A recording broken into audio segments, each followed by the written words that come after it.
Good evening and welcome back to the show. Welcome back to the podcast. It is Manchester United 1, Club Brugge 1 at full time away from home in the Europa League fixture. First game, I believe, of the round 32. It was Brugge that dropped down from the Champions League. They came third in their group with PSG, Galatasaray, and Real Madrid in it. And there was a lot of question marks about how well Club Brugge would play against Manchester United. And boy, today they put on a show in the first 25 minutes or so, in the first half an hour. Some people think they were good throughout the game, and that's what we're here to debate about. We'll see. So please do leave a like in the video. Please do consider subscribing if you're into this kind of content and if you're a Manchester United fan. And without any further ado, gentlemen, what are your thoughts on the game and how are you feeling after the 1-1 result? When I seen that lineup on Man United's Instagram, I knew it was shite. I didn't feel confident at all. And after the game, that was a shambles. I never want to see that type of football again. It's like every week I'm watching now, and United are just not even the better footballing team. Oh, I've got news for you. That's how Ollie plays. They ain't getting any better, mate. So you might as well accept it and just wait till May until he's gone. Like, I hate to bust your bubble, but, you know, it's not going to change. Like, exactly the same. When I saw the lineup, I expected this, to be honest. Like, I just thought drew. With a draw all over it. I thought this lineup would get us over the line, but it probably wouldn't win. We had a bad game. We were dull throughout the whole game, but it was worse at the start. And Brugge looked like they had a plan. They were putting together passes. And once again, I feel like we were spending too much time in our own box. And transition was really, really bad. And yeah, we were lucky. They gave us a free goal, which is nice, which sparked us a little bit for like 5 minutes, but nothing really happened. And then in the second half, Brugge just were killed by the Premier League fitness. Like, they just couldn't keep up. They didn't have the legs to keep up with us. And towards the end, it seemed like they were coming back a little, but I think it was smart by Ollie to bring Fred on and Bruno Fernandes, because he tried to steal the game. Yeah, he tried to steal the game. Yeah, basically. And that really got us out of trouble, because I think in the last 10 minutes, Brugge could have scored. Yeah, look, I'm not disappointed at this result. I'm not.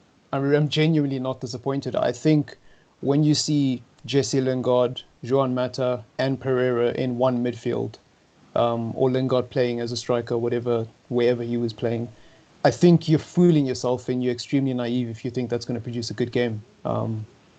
I said it to Shawnee, actually, off air, that, there's no point stressing about Manchester United. There's literally no point. It's not going to influence the result anyway. I don't understand people who sit there and scream at their TV screens the whole game. We've been playing like this whole season. So, if you want to let your mental health slip because of the Glazers and because of Ollie, that's your choice and that's your right. You can be mad. I'm not mad. I think 1-1 against Club Brugge away from home, there is a positive in that result. Club Brugge played their first team. Club Brugge played as good as I think they could play. And we actually held on with our second team. Yeah. When Bruno Fernandes is in the team, when Fred is in the team, and when we're playing with James up front instead of Lingard, we're gonna toast these guys at Old Trafford. They literally played well and had a good game against our second team. Like, take a few seconds to process that. These guys had the game of their lives against our second team and still couldn't win the game. I don't know about you, but that doesn't really faze me that much. I don't know what people were expecting with our midfield. I think Pereira was crap as usual. I think Lingard was crap as usual. What do you expect from Pereira and Lingard nowadays? Like, do you expect them to turn around and majestically win a Europa League? I don't know. Yeah, I think that's a good point, and I do think we roll over them in the next leg. But this formation does worry me, because I do think it could cause us problems against Watford in the weekend. It does, and I hope we don't play it against Watford, because if we do see this formation against Watford, we're in trouble, especially if it's with this lineup. At least if the players who played against Chelsea play in this formation, then I'm positive it could work. I'm a very objective person. I will admit when I'm wrong, and I've spoken badly about the back five the entire season until we beat Chelsea. That was the one game and the one piece of evidence where we played a back five from the first minute up until the end, and we actually looked like a solid team. We may not have been the attacking fluid Manchester United everybody wants us to be, and I'm not saying that that's a formation we should play going forward in the future or that I'm happy with it. I'm just saying, as a Manchester United fan who's been disappointed game in, game out this entire season, the only thing we have left is hope and optimism as a fan base. And I think being mad or being salty is okay, but carrying that energy throughout your life and throughout your day-to-day activities is unnecessary, and it's unhealthy, because Ole Gunnar Solskjaer is not going anywhere anytime soon. This football is not going anywhere anytime soon. And with the lack of squad depth, we're not going back to a 4-3-3 anytime soon, consistently, at least. I think Ole Gunnar Solskjaer has shown that he's a very cowardly manager in the big games. He's a very defensive manager, and he's someone who's scared to take risks because he's playing for his job at the moment. And what that means is all he cares about, or his primary goal, is to get a clean sheet, make sure that teams can't do anything to get a goal against us, and then try and nick a goal and win the game and try to steal the result. That's what Ole Gunnar Solskjaer is trying to do. You know, despite what he says, the pattern is clear. Everybody says we don't have a philosophy. We do have a philosophy. It's just a very shit philosophy. It's called sit back and hit teams on the break and try and nick a result. And I think Ole Gunnar Solskjaer could be a very lucky man come next week, Thursday night, because if Club Brugge had scored and actually taken their chances, and if they were actually a decent team in the final third, we could have been looking at a 3-1 deficit going into Old Trafford. But they're not a team that Manchester United should fear, as I've said many times, and I think it was proven tonight. They're toothless in the front third, and I think they're in the Europa League for a reason. Yeah. I feel like if they're better quality, they would have scored. I do have hope. I think it's a job formation. I think he'll play it when he needs to a job, because I just don't see it working against a team like Watford. They're going to sit back, and if we're gonna plan to sit back and count, it's just not going to work. And I'm scared that we're gonna see one of those games again where we're expected to win and then we lose.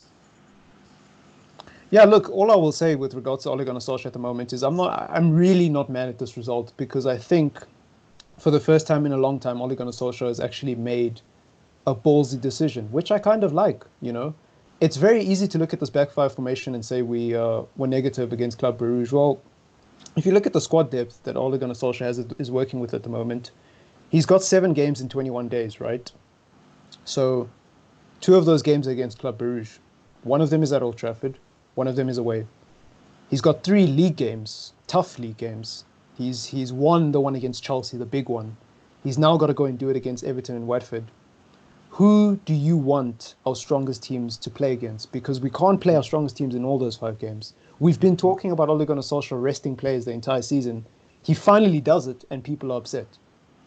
I think it's okay that he rested players and got a draw against Club Brugge, so long as he plays the strong teams against Watford and Everton and gets the points. And I think it's important for him to do that, because then he, in his mind, and Manchester United can have a much clearer direction of whether or not they should go for top 4 or the Europa League. You may think top 4 is done, but we're only 3 points outside the top 4. And for Manchester United and Ole Gunnar Solskjaer, I think it's important that they go on a bit of a run in the league as well, so that they can actually look at their options. I think in the round of 32 in any competition, it's too soon to say we're going to prioritize this competition, because you could get played out of the park on a Thursday night, and then what, you know? And then you've just thrown away easy winnable games in the league. Like, we should beat Watford, we should beat Everton.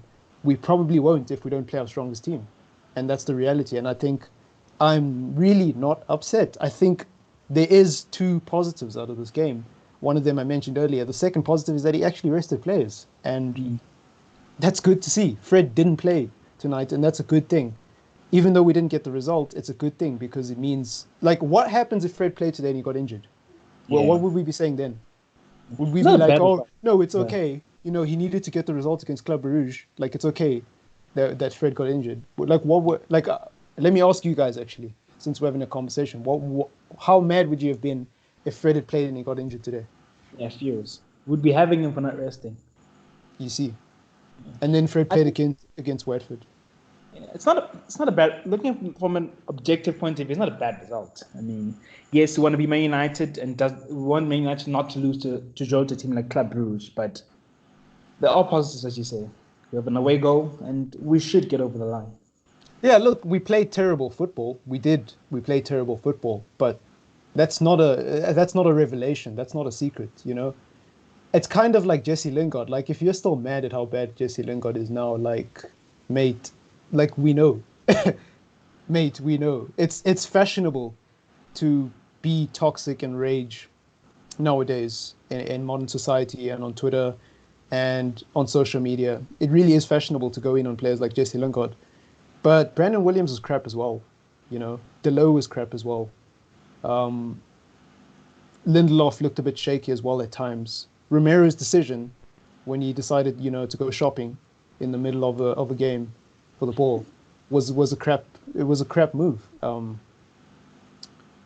Mata was actually crap today. I thought he made a lot of mistakes. Matic, someone who's been good over the last few weeks, who's suffering from a bit of fatigue and needs to get rested but can't because he's our only CDM in the team.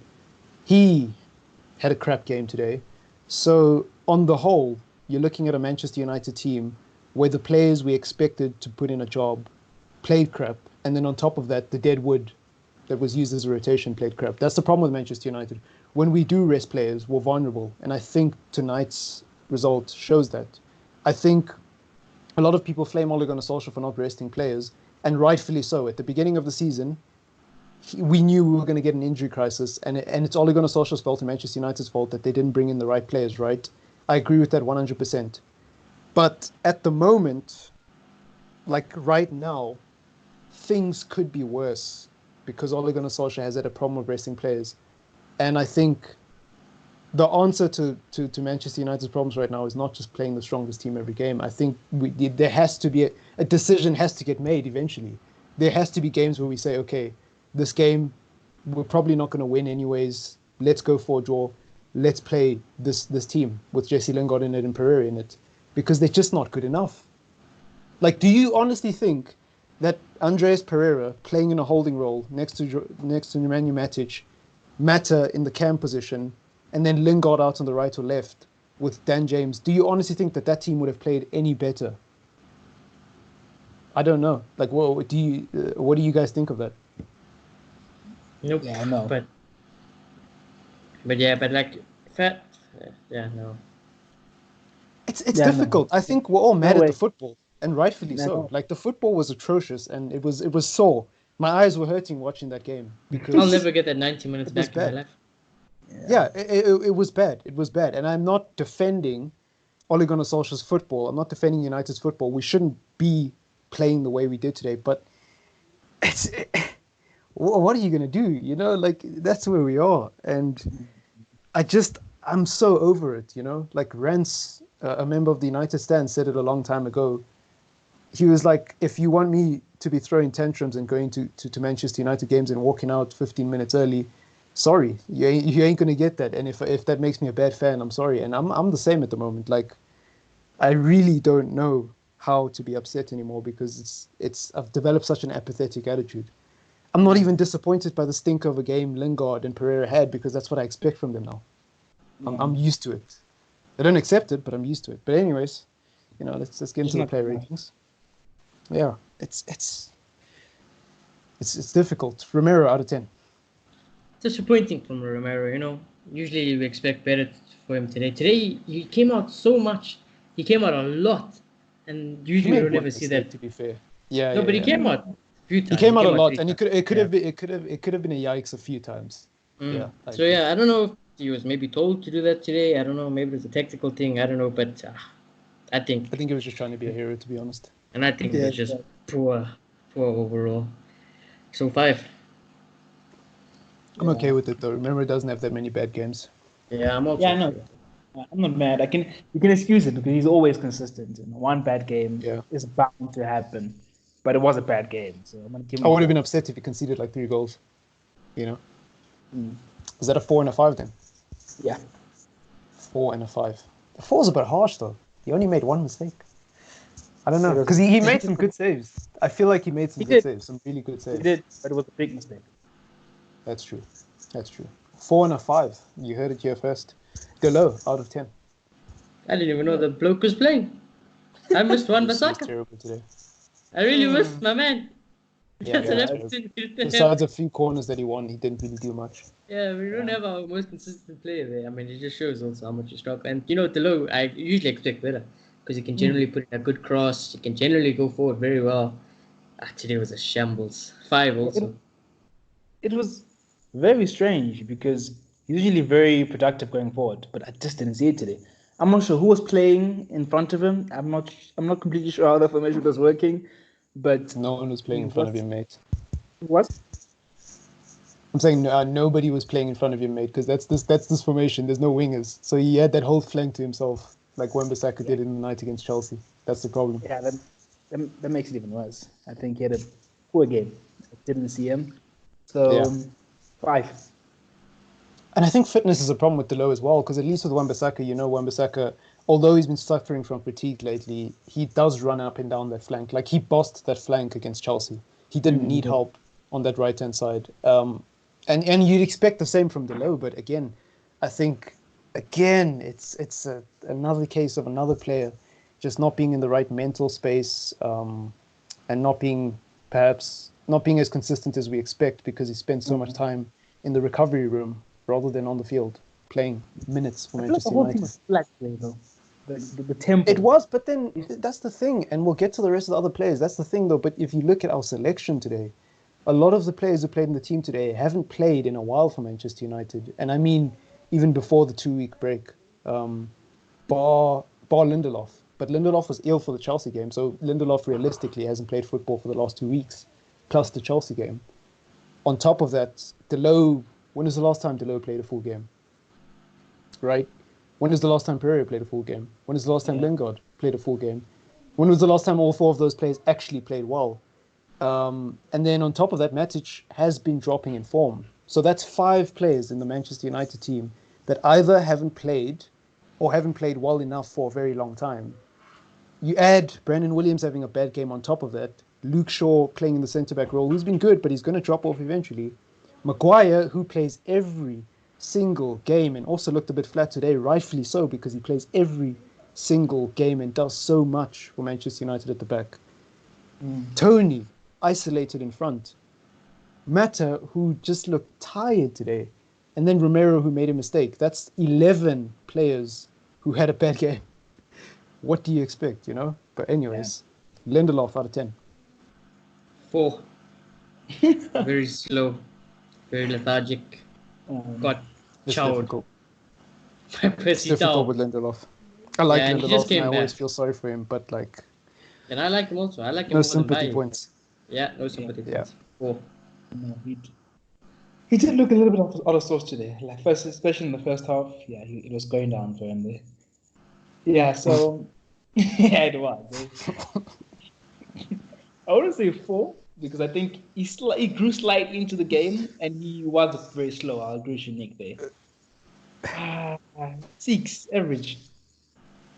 Yeah, I think a 6 is generous. I think a 4 is harsh. I think a 5 is just right for Lindelof today. Just right. It's just below average, but also not too bad. Had he made a few mistakes, then I would agree with the 4 or even a 3, but, like big mistakes. Harry Maguire out of 10. 5. I mean, I think he was just tired today, and the people around him also didn't, and it just didn't help him with the people he had around him. So, 5. He looks like he hasn't slept in a few days. I'm serious. His facial expressions look so tired. Like he looks like he's aged since he came to United. Yeah.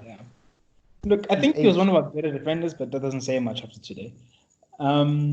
His positioning wasn't bad, and he won a lot. He won a few in the air, so I think he had an okay game. I'll give him a 6 as well. Imagine paying £80 million for a centre back and then still putting 2 people next to him. Imagine. Anyways, Luke Shaw out of 10. I think Luke Shaw was average. I think 6. He wasn't really at fault for that goal, and he looked quite energetic. I thought he was our best defender today. So yeah, 6, I think. I agree. I think he was our best centre back, and he's not an outright centre back. He was playing with 2 outright centre backs. He was better than them. And going forward, he was helping Brandon Williams as well. I think he deserves a 7, to be honest. if you told me at the beginning of the season Luke Shaw would be scoring a 7, whilst Maguire and Lindelof are scoring a 6 in the same position as them, I would have called you mad. You know, no disrespect to Luke Shaw. I like Luke Shaw and I think he's a good defender, but I would have never imagined in a million years that this guy would be playing centre back in games like Liverpool and Chelsea and Europa League finals. Not the final, but round of 16. It's amazing. He's really good defensively. He's composed. That's what experience does, though. Without getting too much on a tangent, Brandon Williams out of 10. Brandon Williams is my son. I treat him like my own. He's a brilliant player. Today was just one of those days at the job where you're young, these things happen, you have a game like that. I expect him to bounce back anyways. I expect him to have a game like this, Just going to put the arm around him today, be like, it was one of those days. You had a stinker. Just admit to it, learn from it, develop from it. And this because you need to as a young age. You can't just be expected to be amazing every single game, which he has been pretty much until this point. This was his worst game. But yeah, first half I was going to give him a 0. Second half he grew into it a bit, but that still didn't really excuse anything going forward. Didn't really see him defensively look like he was dead. So 2 out of 10. Yeah, 2 out of 10. Another tap. This guy missed 2 tap-ins. He's missed 2 tap-ins. So yeah, 2 out of 10. Smacked him all over the ball. He doesn't even miss properly. He just smacks them. Yeah, there you. Like, mate, what's going on? Got some other right foot. Yeah. I don't think anyone in the back line, bar Dalla, had a bad game. I think defensively he was okay. It wasn't too bad. Going forward, yeah, it was bad. It wasn't working in general going forward today. The combination play was really poor. He wasn't making his overlapping runs. So I think it was a really average game. I'll give him a 5. The only thing I would say is to back Brandon Williams also today, because usually when he does have a player there, today he had Lingard-ish, so it's tough. And he had Matic on that side as well, so tough. The thing is with Brandon Williams is, for me, it just comes down to a lack of experience, and a lack of footballing IQ at times. He's a very technically sound player, and I don't have too many problems with him, Brandon Williams, in terms of his technical ability and his skill set, but it's the decision making and the lack of knowledge and the inability to use or to consistently make good decisions, right? If you look at someone like Harry Maguire, if you look at someone like Luke Shaw, even to a certain extent Victor Lindelof, whenever they have bad games, it's never like a proper stinker. It's a stinker for their standards, but it's never like a proper, this guy done fucked up and you can see it and he's the reason why we lost today, It's always, even Maguire, I don't think he was at his best today, and I don't even think he was average for Maguire, but because he's Maguire, it was still good enough, And I think that just comes with experience, because once you get to a certain level and you start consistently playing at a certain level, you can only be so bad, your decisions will always save you. I genuinely believe that. And the best way to explain it would probably be to say, look at someone like Mata in the final third for Manchester United this season. He doesn't have the legs anymore. He doesn't have the skill set anymore, some would argue. But because he has so much experience and so much knowledge, he's able to try and make the right pass. And 1 out of 3 times it does get there. And it's up to Martial or Rashford to finish, right? But then you compare him to someone like Pereira. Pereira is not an atrocious footballer. He's not. He does have potential and he has bags of ability, but he just doesn't use it. And I feel like that just comes down to a lack of experience and poor decision making. And I think it's the same thing that happened tonight with Brandon Williams, but he will grow. And I'm not too upset with it because he had Luke Shaw to back him up anyways. So that's the whole point of the defensive system. But anyways, Matic, out of 10. 5. I think Matic was just below average today. But what do you expect? He's been better than what we expect him to be. And he's played a lot of games. Listen, before, I don't want to sound like I'm going in on a Matic with an agenda here, but even against Chelsea, I can count 4 or 5 times where I saw Matic have the ball in defense and then pass it to a Brugge or a Chelsea player instead of clearing it. Almost as if he was just tired, he just couldn't clear the ball properly. Definitely. Almost as if his leg just gave up on him as he was trying to kick the ball out, and the ball just just rolls to a Chelsea or Bruges player, and I'm like, what are you doing? You know, and I know Matic in his right mind is not trying to pass to a Chelsea or Bruges player. Like Matic is not an idiot, but like it's hard to defend him. And had those all turned into goals, I think we would have been such a saying Matic is one of the worst players in our team in the last 3 games. But luckily, he wasn't punished for them. You know. This might be controversial because I'm going to defend him. I think against Chelsea, I think he had one of his worst games in a while. And today he did make a few mistakes, but I feel like today he was more victim of bad system. It was too side to side, yes, but there was just no outlet. Next to him, he's got shit Pereira. Matt is not really amazing when he has to stick to the 10, and this formation forced him to do that. He can't really roll that much. Matt is better when he's making spaces. There was no space for Matt to distribute. The forward players are too narrow, again, lack of space. So I feel like the system really affected him, because I feel like when we were playing with the 4, he did seem to have a little bit of momentum. And since we've been playing with the 5, he has been quite flat. That's where my problem is, though. Like, I agree with everything you're saying 100%, right? But I'm not criticizing Matic going forward. I'm criticizing Matic about simple things like clearing a ball from the back four. You see, that's the problem with Manchester United sometimes, right? We're also fixated on a bad system and the quality of football, right? But when I watch Bruno Fernandes come onto this team, there's no special tactics that Bruno Fernandes gets. There's no special training that he gets apart from Manchester United players. Bruno Fernandes is just Bruno Fernandes, right? Now, ignore the intelligent runs, ignore everything. What does Bruno Fernandes have to offer?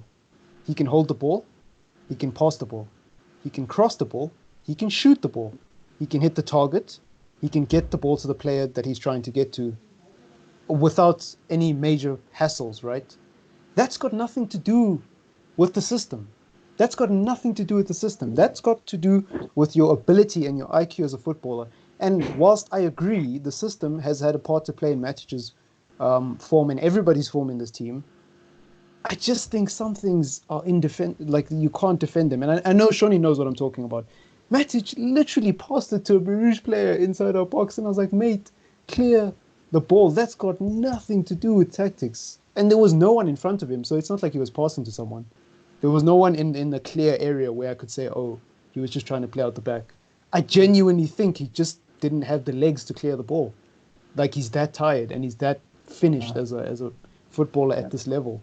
And it's like, I agree 1,000,000% with everything you're saying, but sometimes we've just got to ignore the system and look at these guys as footballers and say, mate, like, that's not Ollie's fault. You know, you've just made a crap pass. And it's annoying. Because at least with Matic, he has the age, but you see it all around this team. I can agree with the tightness, because he's usually one of our most composed players on the ball. He usually is. And that's why it's more strange, because I expect Lingard to make a mistake and give it to a Bruges player. I expect Pereira does it all the time, to be fair. But Matic, man, come on. You the guy in that midfield who was supposed to make the difference today. Pereira, out of 10. You? I think it was usual Pereira, to be honest. Doesn't mean he had a good game. I just think, Andreas. It's like, I actually don't think today was a bad game for Pereira's standards. I genuinely don't. For Pereira's standards, this is what it is, you know. Yeah, I've come to accept 0. That's not normal there. for Pereira. Yeah, it's not there. You get a 0, mate. You went on the field. No. You have to give him a 1 for putting his socks on. In his case. Okay. What about Perez's CDM? Maybe I don't see it. Please help me, guys. Because it's not that, again, it's a lack of squad depth, right? Like, Ole Gunnar Solskjaer, and let me explain this to anyone who's listening. Anyone who's scratching their head, and I'm assuming that wasn't a rhetorical question. Even if it was, I'm going to explain it for someone who's scratching their heads. Ole Gunnar Solskjaer feels threatened by his job, right? It's an away game in the Europa League. The last thing he wants is to go behind. So he's going to defend. A flat back 4 with 2 holding midfielders apparently is not enough. Apparently, you need a back 3 and 2 wing backs for Ole Gunnar Solskjaer. And You know what? We've kept a lot of clean sheets lately, ever since we started playing this back five. It's been atrocious going forward, but we've kept a lot of clean sheets. So if Ole Gunnar Solskjaer's plan behind playing this back five is to become a better team defensively, then it's working. The side effect is we can't get anything going forward. Now, when you play this defensive formation and you don't have squad depth, Fred is not an out-and-out CDM. And even if Fred was an out-and-out CDM, Fred needs to rest. So fine, Fred is rested. Cool. Matic also needs to rest. Okay, let's take Matic off. Cool. You're left with Lingard, Mata, and Pereira. Now, I'm going to be honest. Out of those three, Pereira probably is the best fit for CDM. Neither of them should be playing CDM. But I think, no, I genuinely do. Mata does not have the reason physicality. I say I don't think so is because at the beginning of the season, Oli speaks about the youth. And when Ghana plays, who is actually a CDM. No. Okay, okay, hold on. I didn't speak about Ghana and Gomez. Hold on. Let me explain. Let me finish explaining. Between Lingard, Mata, and Pereira is the best for that position, right? Yeah. Cool. You play Pereira there. You can't play Mata next to him because then there's genuinely no point. You can't play Lingard next to him. There's genuinely no point. Now there's a problem. You have to pick one of your players. Fred is one of your best players and you don't want him to get injured. So you're going to rest him and you're going to play Matic, hoping that Matic can do a job because of his years of experience, right? Cool. Now you mentioned Ghana and you mentioned Gomez. Now, Ole Gunnar Solskjaer has to be held accountable for what he said in the summer. He said Ghana's ready. He said Gomez is ready. The reality is Ghana and Gomez are going to leave Manchester United at the end of the season. They're clearly not a part of the Manchester United's plans. Whether you think that's wrong or not, the reality is they're not in the side, and that's something you have to stomach. And if you're asking me, for me, Ghana's not a C. Gomez is not a CDM for me. Gomez is an attacking midfielder, so for me, Gomez is not an option. He does not have enough experience, and he doesn't have enough. Definitely. Yeah, but then also Ghana, I'm not saying Ghana has had a good opportunity at Manchester United and has had enough, but based on what I've seen of him, I don't think he's levels above Pereira and would have made such a massive difference today. I don't. And I don't think he has nearly enough experience to impact the game that much anyways. So I can understand why Ole Gunnar Solskjaer has put Pereira there. That's just the thing, you know. We can sit here and debate all we want about whether or not Ghana should be playing. He isn't. He's not a part of the team. And I could easily make the argument that throwing Ghana in tonight wouldn't have made a difference because he hasn't played any football. If Ghana had been a regular member of this team, up until this point, I would have been like, why wasn't he playing? He should have been. Yeah, but whether you believe that or not, he's not. That's the reality. That's why I blame Oli. This is why I'm also Oli out, you know. Yeah, that's okay. That's okay. But the reality is Ole Gunnar Solskjaer's got to do what's best with what's happening now, right now. And Ghana hasn't been involved. If Ghana wasn't involved in 2019, there's not a chance he's going to be involved in 2020. So based off what he's got and based off the decisions that have led him here, I can understand why he went with, not agree, understand why he went with what he went with. And again, I'm okay with it because we didn't lose. If we had lost and we had gotten battered, I would have been upset. What was it to call? Technical difficulties. Sorry, we're having some technical difficulties. Rita has left the show. He's having some issues, so it's just going to be could be our government from here on. City could be power. Our government, actually. City power. Anyways, to conclude what I was saying, I don't agree with what Ole Gunnar Solskjaer is doing, but the decisions that he's made at the beginning of the season have led him to where he is now, and he's got to work with what he has. And I'm not completely opposed to what he did tonight because I really don't think just pulling players out who haven't played in months would have been the right thing. Let us know in the comments down below what you think. Get involved in the debate. But as we move on, João Mata, what did you think of him out of 10? Also, I didn't even realize he was playing most of the game today. He's invisible today. He looked dead. No legs, nothing left there in that tank. And he hasn't even played that many games recently, so I don't know. You expect better from Mata. This wasn't the formation for him either, or the game. Yeah, this wasn't the formation. This wasn't the things around. He didn't even have the players around him that he usually has. This wasn't the game. But in terms of a rating, I think 3 out of 10. Yeah, I think a 3 out of 10 is fair. I'll give him a 4 out of 10. Actually, no, I'll give him a 3 out of 10. What the heck? He didn't really do much today. Lingard out of 10 before we get to Martial. I think it was Lingard, normal it's... for Lingard, to be honest. You know, Yeah. you know what? You know what? I noticed Lingard a bit more than I did notice I noticed he was Mata. playing That's today, true. at least. Like, I thought Mata was more invisible than Lingard today. Same. So No, I definitely, and I think Pereira was even worse than Lingard today. that's amazing.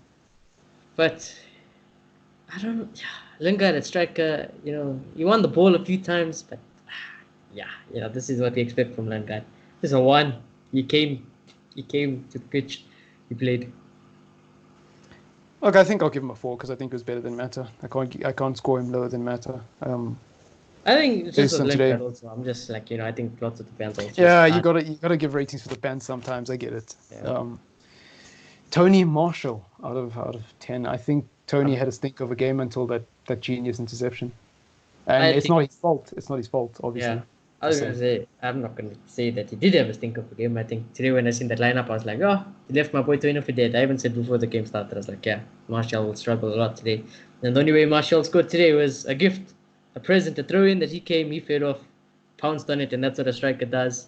And again, ice in his veins, just finished it. And I think if it wasn't for Martial, we would have lost that game. I think we would have lost that game. So well, yeah, we so wouldn't, because like there's no doubt in anyone's mind that was Martial alone and nobody else. Like there wasn't even an assist. yeah, for that there goal. wasn't a United player even any. We threw the Yeah. ball, he ran and got it, ran from the halfway, and then put it in. So 7. Yeah. I think that's what Martial does. And again, anyone wants to have agenda. He scored, so he's the only Look, reason I think I'll give him a 5. I'll give him a 5. The goal was amazing, but actually no, I'll give him a 6 because I think it was still average for Martial. Like when he won that ball and you made that run, a 1-1, I do expect Martial to score. So I don't think he did anything mind-blowingly amazing. I just think he's a victim of a poor system, and I don't believe in giving sympathy points. I don't think he was in the game that much. I didn't notice Anthony Martial that much, and that was because of how poor our midfield was. How it is. It's just the way it happens, If Romero conceded 3 goals because the defense was trash, I wouldn't be saying Romero. I wouldn't be scoring Romero at a 7. I would still score him low, but also add that it was the defense, and I think it should be the same for attackers. If an attacker doesn't get service, he is a part of the team, and that's even though the team's weighing him down. If he didn't have a good game, he didn't have a good game. But probably man of the match. Nope, not for me. Who was your man of the match? Bruno Fernandes. He didn't even play, mate. Bro, He he came 10 on minutes late. came on and he changed the game. One man. I was like, that's Bruno Fernandes for you. What I was going to say is I heard someone speaking about it and he made a good point about Bruno Fernandes. When Bruno Fernandes came on, it looked like what happened when Pogba plays. Now he's just looking to do it all himself, and I'm worried. I don't want Bruno to just try to do that all the time. I want Bruno to make the guys also around him better. But I just hope. Yeah, that's the thing. I don't want Bruno Fernandes to be treated and then expected like a Pogba 2.0, Yeah. I hate to bust a few people's bubbles who are listening, but I think that's what's going to happen with Bruno Fernandes. I think a large part of Bruno Fernandes' career at Manchester United depends on what we do with Pogba's money in the summer. I really do. If we sell Pogba and we say, well, Bruno Fernandes is the replacement, and we don't go on, even if we don't get Jack Grealish or Maddison, we need to get someone in the midfield to stabilize that midfield. We can't just go on and get a right winger and say, well, we've done our job. We replaced Pogba and we got a right winger. Look at us. It's not enough. And so a large part of that depends on what we do with the Pogba money, who our manager is next season, and what happens between now and May. I think Bruno Fernandes is a tenacious player. He's got impeccable drive, and he's gonna wanna play as hard as he can. And I think unless Fred is in the middle of the park with him, he ain't gonna have anyone to help him, and he ain't gonna make Pereira better. Yeah. So unless McTominay or Fred are with him in the middle of the park, I don't think he's got anyone that's on his level. And I'm going to be real with a lot of you guys, and I know this is an unfashionable opinion because everyone seems to think we have a great squad. I don't think a lot of the United players, bar our starting 11, and bar the team that played against Chelsea, like some of those players, I don't think there are that many really good footballers in this team. I don't. I think Lingard was only good in the Jesse Messi period for that 3 months because everyone around him was working extra hard and was covering his flaws. And on top of that, things were just working out for the team and there was a fluid system. I think Pereira is very young. He's very inconsistent and he's done out here. He needs to go somewhere else to develop his game. I think Matic is past it. I think Mata is also a little bit past it. I think Martial has talent, but he hasn't truly unlocked that talent on a consistent basis such that I can call him a phenomenal player. I think Martial's great, but I think he doesn't have the support around him to become the player that we all want Martial to be. And I don't think Bruno alone is enough for him. Rashford's out, so there's no point talking about Rashford until he comes back. James, we all know. But he might not even come back.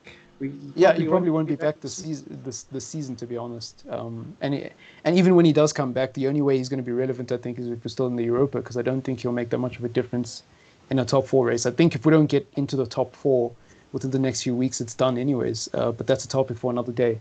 And to finish off my point, we all know the story with Dan James. He's a one-trick pony. He's a speed merchant. So, in context of our entire he probably midfield, doesn't even have the coaches to develop him still. Like exactly. I don't have faith in Fila and Ollie and McKenna. None of them were top class right wingers or left wingers, so they're not gonna help him. Yeah, definitely. None of them are really good attacking minded coaches. They're all very defensive, pragmatic coaches. They don't know, to be blunt about it. They're not good enough anymore. And also, they don't really have much of a CV. So yeah, make of that what you want. So look, in conclusion, to what I'm saying is Bruno Fernandes does not have the right support around him. Minus Fred, minus McTominay, minus Pogba, there's no one in the middle of that park who helps Bruno Fernandes. And on top of that, our attack is not good enough. So the people he's passing the ball to aren't good enough. And I just think as much as Bruno Fernandes is going to improve us as a team, we need to build around him.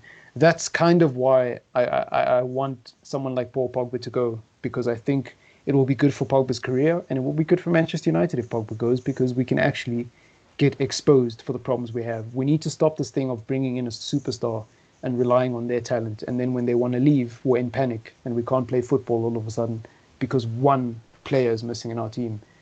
I think I really do like Paul Pogba, and I really wish Paul Pogba could stay at Manchester United and fix things and mend a good relationship, and we could go on to win 3 trebles together. But it's not going to happen. And the reason why it's not going to happen is because every time Pogba gets injured, we slow down as a team. And I think... Yeah, well, not if, our legends freaking hate this guy. The English media hates this guy. Exactly. It's become toxic. He doesn't get treated right. Yeah, he doesn't even get treated right. But even besides that, I'm looking at it from a football point of view in Manchester United long term. Long term, Pogba is not the solution, because Pogba is not the kind of player at the moment for Manchester United in this current climate who will attract.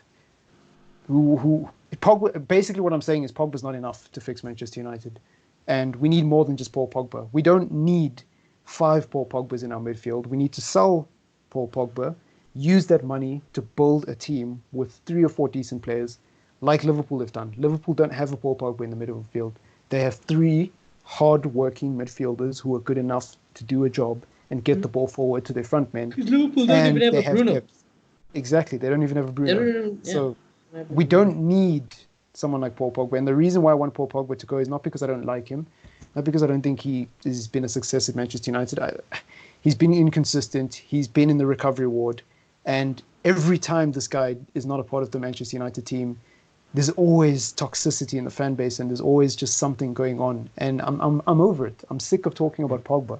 I'm sick of talking about everyone Pogba says he's inconsistent and is injured. Even when he plays, he's still got the best stats in the whole team and in the league. He does, but like for me, that doesn't really help us. Yeah, we came second under Mourinho in one season. Boo-hoo. Fantastic. We are celebrating being 21 points behind Manchester City. Boo-hoo. I'm not arguing that Paul Pogba was bad for the team in a footballing sense. Short term, he's great. Short term, his stats, and he instantly makes us a better team. But long term, I just feel like the Glazers, Woodward, and co hold on to Paul Pogba and say, well, look at who we've bought. We've bought Paul Pogba. We don't need to spend money in the summer. And it's false, because Paul Pogba ain't enough, and we need more in that team. And the only way we're going to get more is by selling this guy, because the Glazers ain't going to keep him and then spend some. That's just not going to happen. So I'm looking at it from a short-term game, short-term pain, long-term gain point of view. That's the way I'm looking at it. We need to rebuild, and Paul Pogba shouldn't be an exception to that just because he's Paul Pogba. Plus, he can do better. Paul deserves better. Certainly. But anyways, it's been an interesting show. Obviously, we lost one of our comrades, probably to load shedding, but who knows? City Power, South Africa. City Power. City Power doesn't know about it. He's in Belgium living the life. That's true. Having Maguire on toast. Leave a like on the video. Please do subscribe. Get down in the comments down below. Let us know what you think of the Pogba debate and everything else we've discussed today. Thank you so much for 1,000 views, and I will catch you in the next one. Peace.